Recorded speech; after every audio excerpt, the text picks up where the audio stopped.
એમણે પ્રેસ વાર્તા કરી, એમાં ક્યાંય એમણે હેલીપેડનો ઉલ્લેખ નહોતો કર્યો. મારા પર આક્ષેપ કર્યા ત્યારે કોઈ દિવસ હેલીપેડ વચ્ચે આવતું જ નહોતું.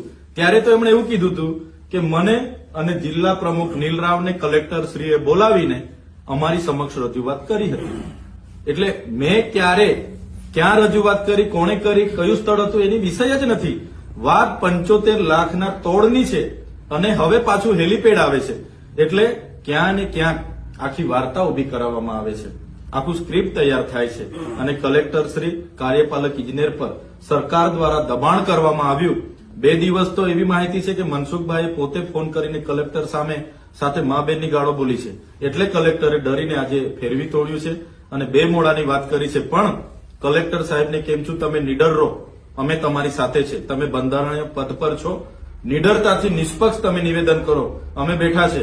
જરૂરત લાગશે આખા ગુજરાતના લોકોને અહીંયા ઉપસ્થિત કરીશું તમારા સમર્થનમાં. કોઈને ડરવાની જરૂર નથી, ઈડીફીડીથી ડરવાની જરૂર નથી. અમે બેઠા છે અને આજે પણ તમને કેમ છું, અમે માહિતી માંગી છે, અધૂરી જ મળી છે.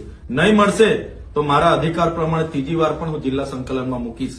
અને એટલે મને માહિતી મળવી જોઈએ અને એના પર સીબીઆઈની તપાસ થાય, સીઆઈડીની તપાસ થાય, એ અમારી માંગણી છે. અને આવનારા દિવસોમાં દિન 5માં મેં જે લેખિત અરજી આપી છે એનો પણ ખુલાસો મને મળવો જોઈએ.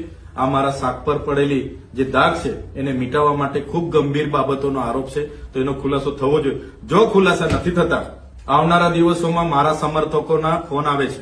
અંબાજીથી ઉમરગામના અમારા સમાજના આગેવાનો પૂછે છે, સાહેબ શું કરવાનું? મેં બધાને રોકી રાખ્યા છે. જરૂર જણાશે દિન 5 પછી આહવાન કરીશ મેં બધાને. અને નેત્રંગની જેમ લાખોની સંખ્યામાં મારો સમર્થક અહીંયા ઉમટશે અને કાયદો અને વ્યવસ્થા બગડશે એની જવાબદારી તંત્રની રહેશે.